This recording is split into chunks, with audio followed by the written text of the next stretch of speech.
I can't believe I'm wearing this stupid fucking hat. Doesn't look ridiculous. It's like snapbacks. Remember snapbacks? The reason I'm doing it is because my hair is almost down to my mouth. I might consume my own hair. I should wear it backwards. I don't know. I guess that looks semi-normal. Doesn't the sky look kind of good? Kind of majestic. Honestly, today was such a non-day. I played basketball with my brother. Just kind of getting back in tune with things that I would do a few years ago, living back home with my parents. Getting back in tune with that side of myself, which can be a very happy thing to do, but also at times a sad thing to do because, that version of me had things that I don't have anymore, had people I don't have anymore, and that's sad. So, when I spend time here with these people doing these things, it is much easier to kind of reminisce on what I've lost. It's hard not to live in a constant state of loss because the feeling of loss is just so much more potent than the feeling of having. It's just such a toxic mindset. Because I remember back when I used to have those things that I've now lost, I was so often thinking about what I had lost then. And, now losing what I had completely eclipses any loss that I'd experienced before that, any grief that I experienced before that, any friendship breakup, romantic breakups, job losses, breaking up with my ex. That's mainly what I'm talking about. That was, it's completely eclipsed every other thing I've ever grieved. To the point where it low-key feels disrespectful and completely non-proportionate. I went to my grandpa's funeral maybe, 6 months or so after the breakup, and I could barely muster any tears, and it was a sad day, don't get me wrong. And I did cry a bit, but I couldn't find it within myself to feel that deeply, and haven't since about just about anything. Because that breakup changed me, man. That breakup did things to me that cannot be undone, for better and worse. So, I don't know. Sometimes still think about it. It's weird. It just kind of comes back around every now and then. I'll have months where I don't feel as bothered by it, but for whatever reason, I'm back in a season of caring. Back in a season of longing. I always try to figure out what it's correlated to so that I can manage the triggers better. But it's a tough one. It seems to happen in periods where things aren't working out for me in my relationships generally. When I feel lonely, when I feel distant, when I feel unapproved of. I think that's a big one. Yeah, when I don't feel approved of by the people in my life, that's when I start to crave what I used to have, because it was just a constant drip feed of approval and validation. And last night I was just getting some pictures off my iCloud that were there since I had my old phone. So I got back into reading old text messages, and it just occurred to me I was such a shit. I was such a shit boyfriend, man. And so part of me reading that, I was like, hello. It's a cat, you see. Hello. Part of that, I was reading it and I was just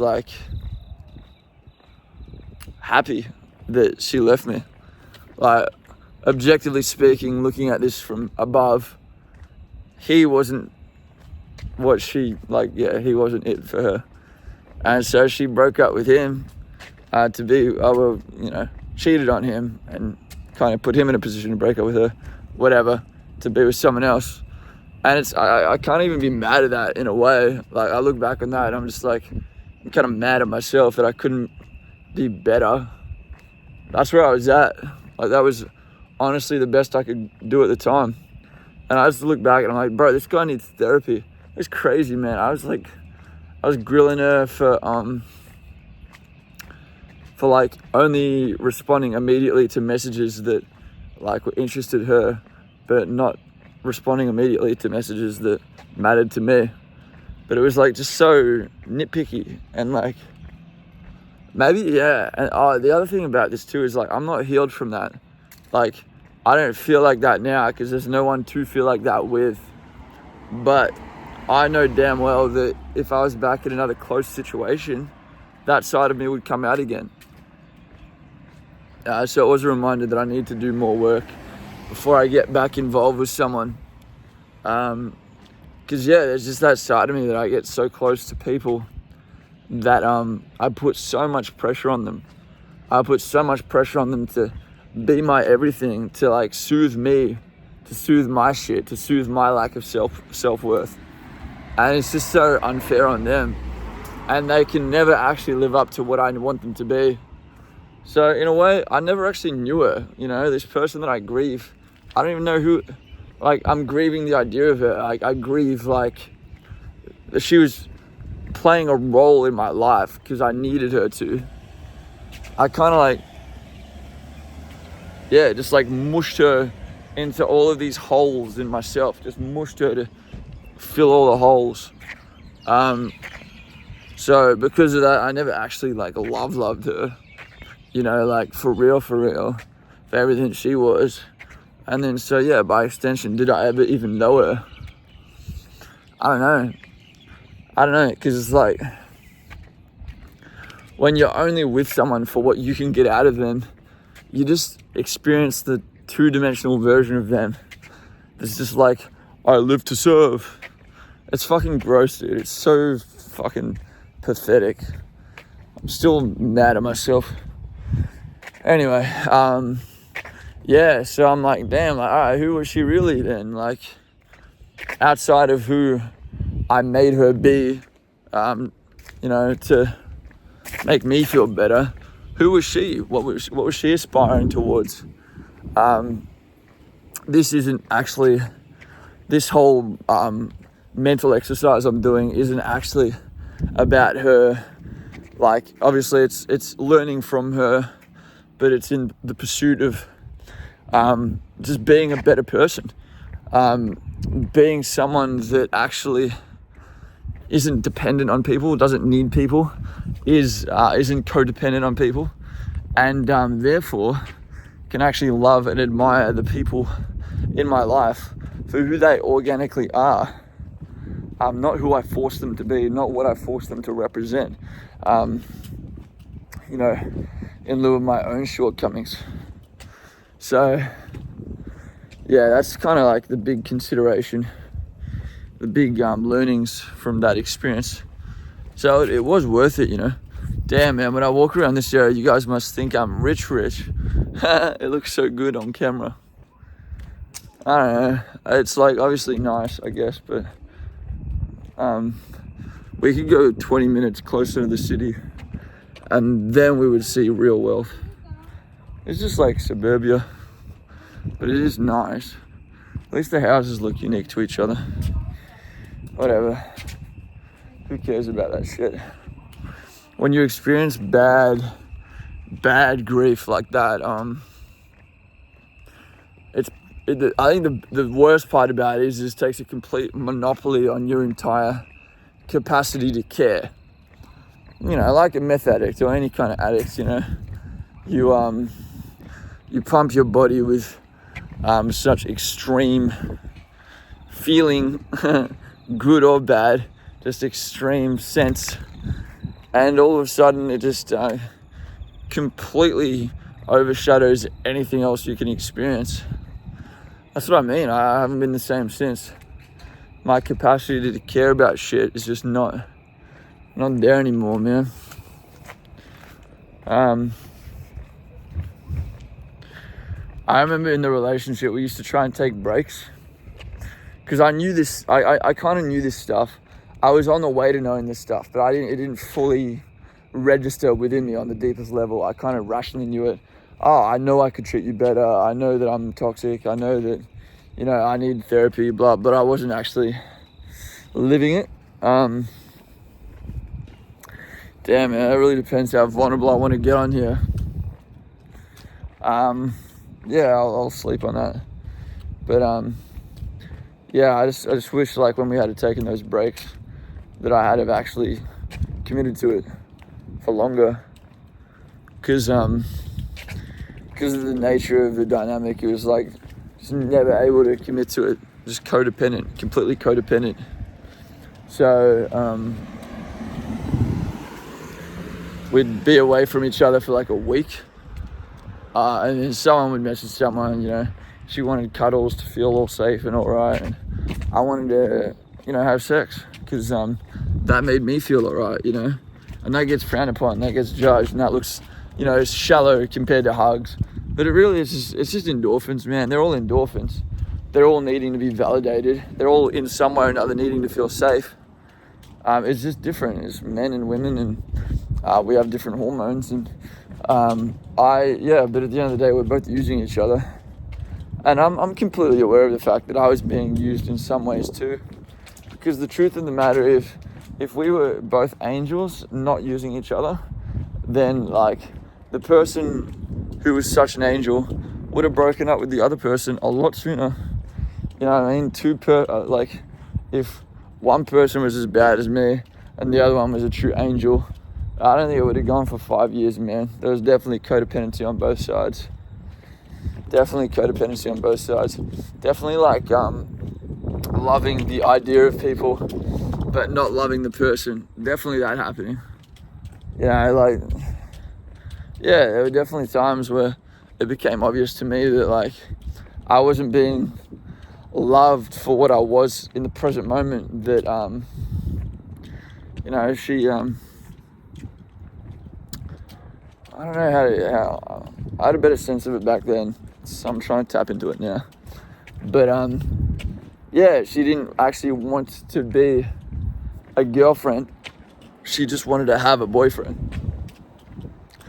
She liked the idea of not being alone more than she actually liked me, more than she actually cared about me. So it was all she was kind of generally operating from a scarcity and kind of fear-based mindset, that she just didn't want to be alone. And that speaks to why she hopped straight from our relationship together into another one. Because, scared to be alone. And I think, I say, that's a red flag for me now when people that do that. But when I say red flag, I don't judge it. And I'm not saying that, that's a terrible person or anything like that. That's a hurt person. That's a hurt person that's been conditioned to believe that they're not enough. They, by themselves, independently moving through this earth, as a single entity, that they are somehow not enough, that they need someone to love them to justify their existence. And, I've been there. I'm sure we've all been there. So it just goes back to, it goes back to a few things. But I feel grateful that I didn't have the opportunity to move on straight away, or really haven't since. Because as shit as it is, as sad as I get, every time I get my ass kicked, every time I feel terrible about it, I know every time I just come back stronger and I come back wiser. And all these things I'm able to say to you now, I'm getting clearer on, because I haven't outsourced this growth to someone else. I haven't made my shit someone else's responsibility. It's only been my responsibility for the last 3 years. Pretty much. Obviously there's been a few instances of times I was with people, or times that I was using people, and that's just life, man. But I know me at my best is worth so much. No flex, but just being real. I know me at my best, what I bring to the table. I mean, everyone feels like that. But yeah, I just want to, I guess, I don't know. My best has been good for a long time. I guess I just want to make my worst better. Yeah, that's the whole like kill the perfectionist thing. But like, what good is having an amazing best is if your worst is like just completely addicted to, you know, junk food and lust, and could like write off 3 days being bedridden in a depressive rut. You know, it doesn't matter how good your best is, because that ain't good enough. You know, that low, that rock bottom is not going to cut it. So yeah, I need to slowly, and I think I am slowly rising up my bottom. Obviously, I'm still prone to those behaviors I've just described. As a matter of fact, last night was a case study. So I'm still in the thick of it. However, there's just like more awareness around it. And I'm a slow learner. You know, it takes me a long time to kind of consolidate and solidify these ideas. But I am strong in my conviction. So when they do take shape, they ain't going anywhere. So I know that's just the unrefined rock that I was born with, that I'm chiseling away at to create the beautiful sculpture. Like I know what it is, and it's just you know, the rock material that I was gifted just happens to be a lot firmer. It's harder to chip away, it's harder to refine, but when it is refined, that shit can stand out in the rain, in the hurricane, in the storm, and hold its shape. That's who I am. So yeah, thanks.